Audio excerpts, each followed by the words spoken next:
What up mga solid subscribers, no? So ngayon kakauwi ko lang po talaga. As in sobrang grabe yung init guys, no? Iba yung level yung init na.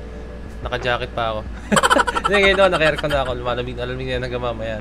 So ito guys, papanoorin natin, wala nang patumpik-tumpik pa, ito, doon ka, pero ipaghiwalayin natin.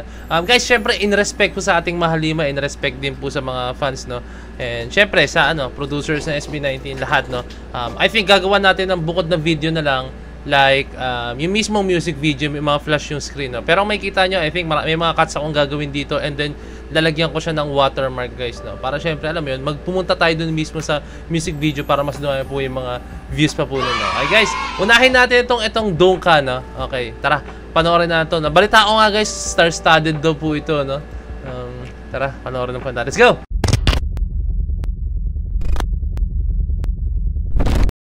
Okay, game. Ulitin ko guys, baka sa inyo wala siyang music kasi syempre in respect, or baka meron siyang music. Di ko alam kung paanong edit ang gagawin ko dito, okay? Para pumunta kayo mismo sa music video and panoorin nyo, no? Okay?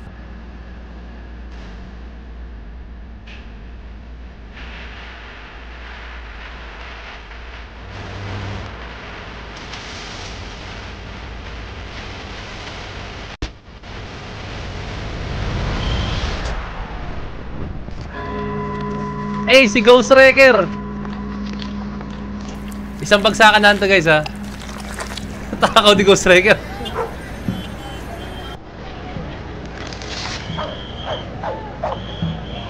Ano meron? Ow. Hindi parating. Si Ghost Wrecker, umaangat sa kanila.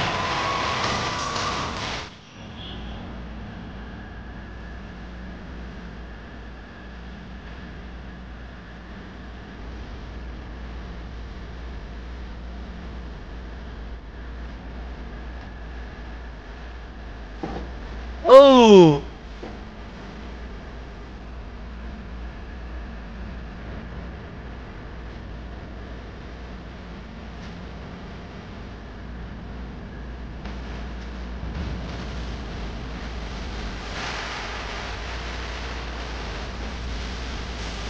Ay! Ay! Ginawa niya. Ay, malapiton!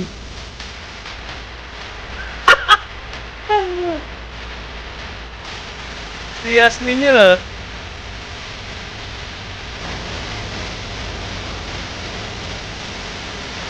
Eeeeee!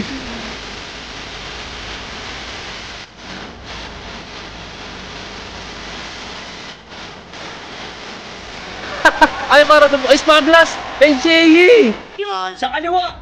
Wow! Magpapay tayong lahat para sa SB! Yeah! Sila ang Enigma! Saka na naman! Wag na yan!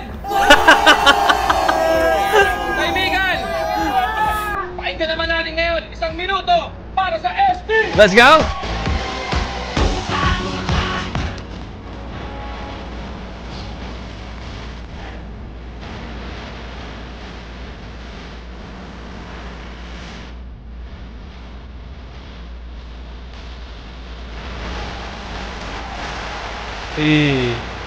Uy, si Alodia!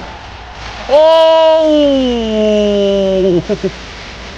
Si nalimutan ko pangalan niya.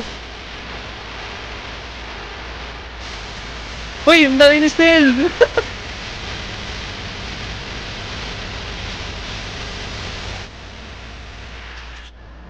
Siguro sa Wrecker ang rito, antagonist, di ba? Pagka kontrabida.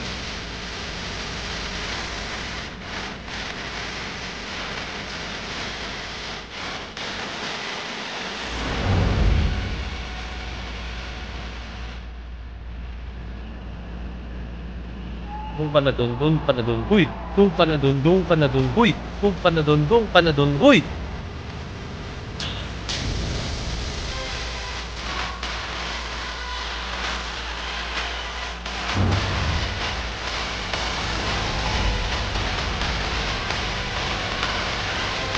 Ano cool? Mamaya, isa natin.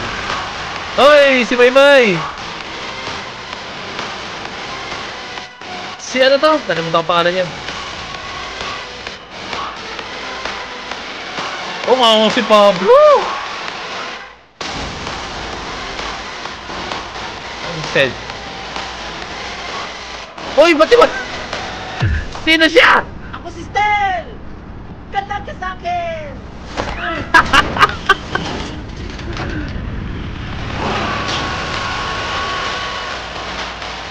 Hoy, Vice, ganda na! Wow! Superstar studded talaga!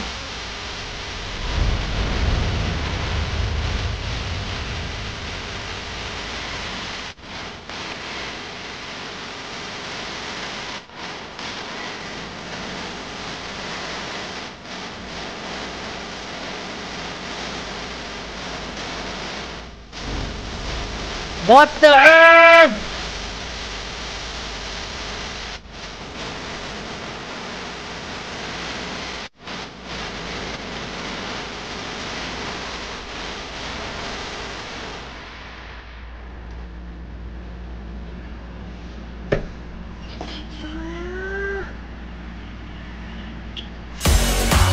Yasmin! Malupiton! Alodia, oh, solid. Ngayon ko na lang ulit nakita si Alodia. May. Smaglas and Shay, siyempre. Team SS. Nalimutan ko pangalan niya. Basta ano siya. Drag queen siya. Nalimutan ko pangalan niya.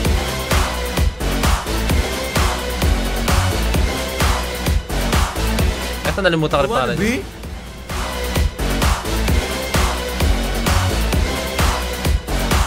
Let's go! Vice, ganda. Tignan natin dito sa bandang huli, ha. Meron dito, yan, yan. Yung mga kasama nila, no. Angas. SB19 nasa taas, yan. Sila. Okay, 1, 2, 3. Vice, ganda. Alodia. And then si Malupito, no. Angas si Malupito, no. Shay Smaglas. Damn. And then, yan, si Queen Yasmin. And then, hindi ko kilala yung iba. Si Maymay, yan. Comment down below sa mga hindi ko nabanggit, ha. Wow! Wow! Wow!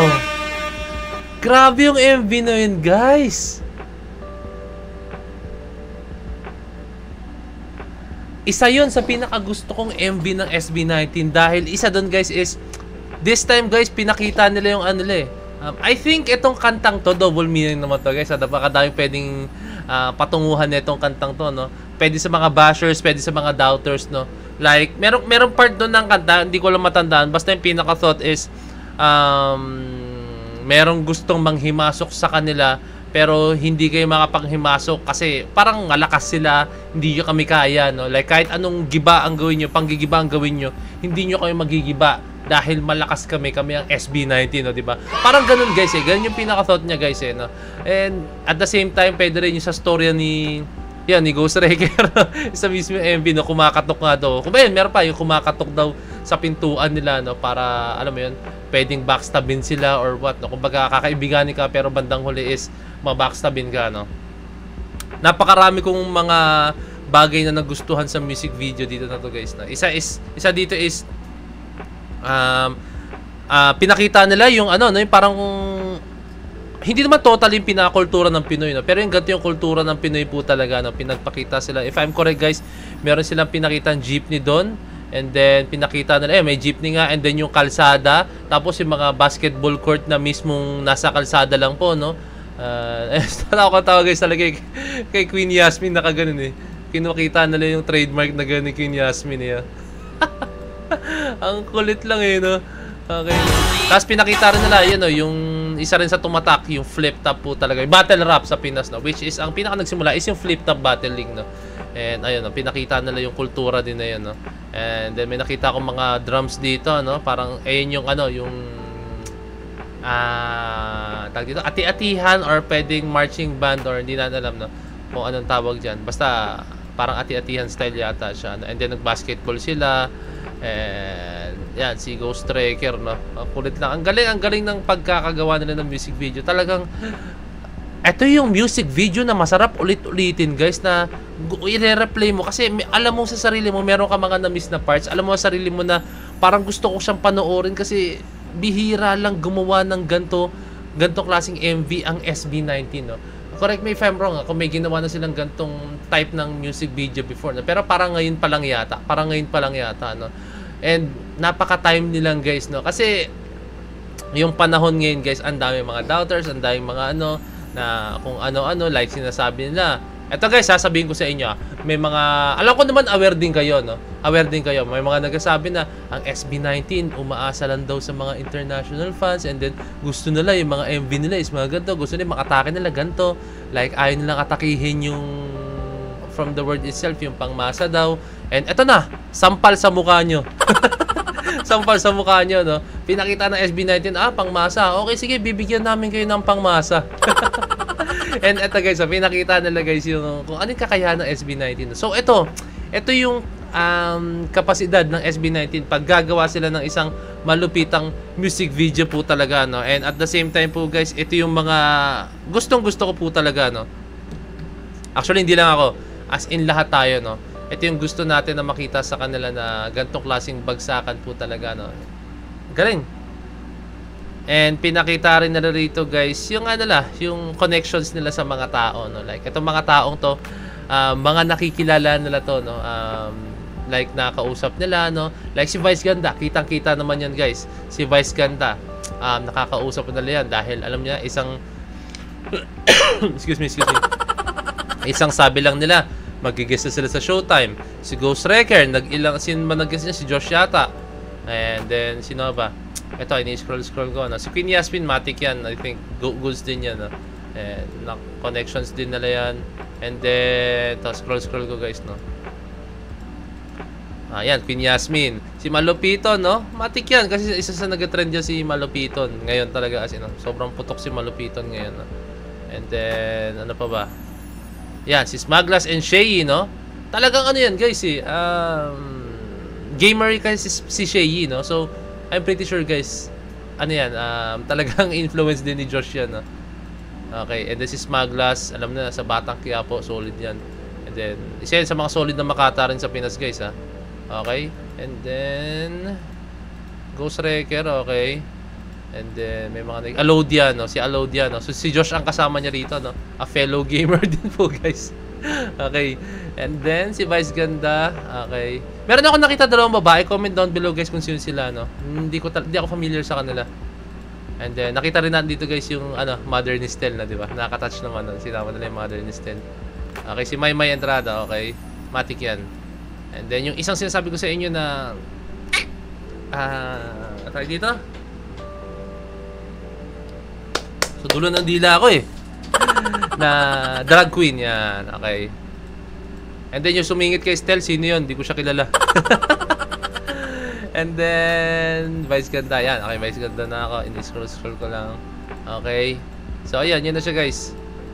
Yun na yung MV nila. So stream natin guys, no? Tulad na sinabi ko, kaya nalagyan ko siya ng parang watermark, nalagyan ko siya ng kung anong edit gawin ko, kasi hindi ko rin alam. Hindi ko na ma-predict kung anong klaseng edit ang gagawin ko.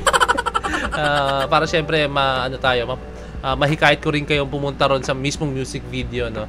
And I'm pretty sure naman guys, doon kayo didiretso kahit ano mangyari.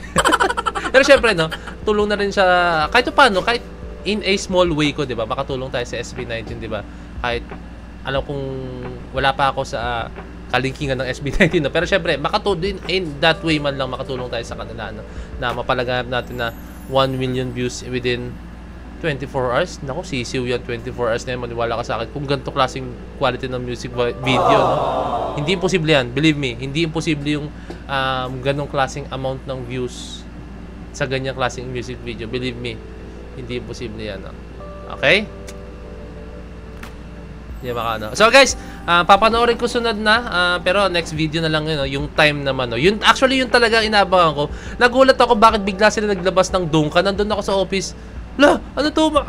Nasa isip ko nun, ano ba? Half day na ba ako?